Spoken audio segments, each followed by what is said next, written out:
Simon, he left that story for you. Give us the story. God. Please. Lewis is just a monster, basically. He almost broke Warwick Davis's heart by making a small man joke. No, I wasn't talking about that. I was talking about what actually happened when, like, we went up to Tim Rose. Oh, right. Oh, God. Oh, God, I've forgotten already. Simon, Well, you can't forget this thing. Simon is the big man standing there with this stupid grin on his face, having seen Warwick Davis. Okay, he's a bit starstruck. And Oh, my God! Yeah. There's a little I bit know of what a you're on queue. about There's a little now. bit of a queue for Warwick Davis, okay? So we're standing next to Warwick Davis, okay? We're standing like, you know, there's some kids all getting him to like take pictures with him, because the kids are about the same height. Well, actually, they're mostly taller than Warwick Davis.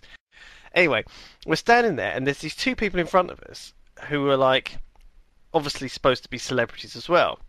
I think the woman wasn't actually, but the guy was. And it had his name in front of him, you know, Tim Rose, and he had some sort of Star Wars badge on his front. And I sort of said, "Hi, yeah, I'm sorry, I don't really know who you are." And so he sort of said, he sort of looked at me like with a bit of sort of unhappiness. And then the woman said, "Oh yes, this is Tim Rose. He was a puppeteer who did Admiral Akbar and a few other characters in Star Wars, like Salacious Crumb, who's one of Simon's favourites, who I think we've mentioned before. Did you immediately yell, "Ultra Trap"?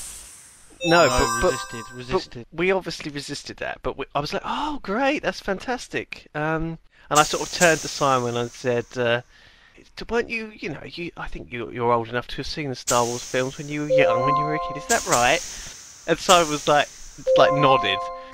And then the man said, the man sort of looked at Simon quite kindly, and then the woman looked at Simon quite kindly, because he's obviously wearing this bright blue Superman hoodie, bright blue trousers, and he's got this stupid grin on his face. And I'd sort of patted him on the shoulder, like as if he was like a special child. And I said, you saw Star Wars when you were a kid, didn't you, Simon? And you sort of nodded. Oh God! And so she said, "How old are you?" And Simon, what did you say? "I'm 32 years old."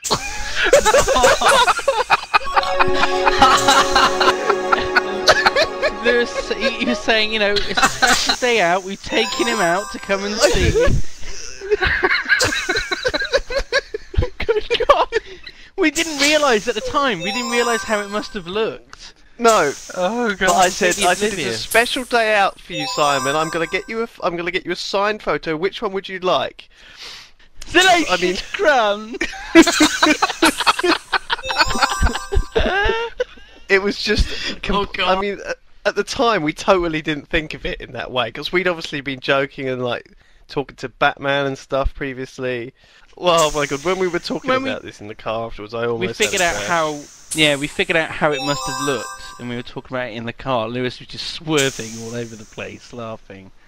We almost died. Oh God! Oh God. It was very funny. So then we met Warwick, didn't we? And Oh, again, I did most of the talking. I can just imagine Simon sitting there, just like, oh jeez, just staring at him. The Very fact that funny I was stuff. just stood there with a big grin on my face, not really talking. Lewis talking for me, and I'm wearing this Superman top, surrounded by children. Oh God, it's terrible. You just, I mean, sometimes you just go into some weird mode where you just can't talk in a normal voice in real life. And this was one of those times. It's like when you met my uncle.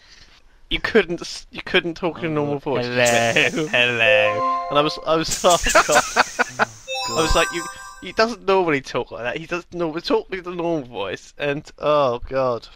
I mean, that was the classic example. But this was another one where, I mean, when you see the pictures, you'll see what I mean about Simon looking like he's come from a special home for slightly mental children. Because he's wearing like a one-piece Superman hoodie, blue jeans combo. It looks like a sort of set of pyjamas. And his hair was a bit unruly, and he was just completely shocked and stunned at Warwick Davis being there. All you guys need to do is tell this story on the next YoGPoD, and it'll be the best episode ever. It was just the fact that at the time it all made sense, and it was just that that look back, that reminiscing in the car, and realising just how fucking retarded I look. I'm 32 years old! Hello, and welcome to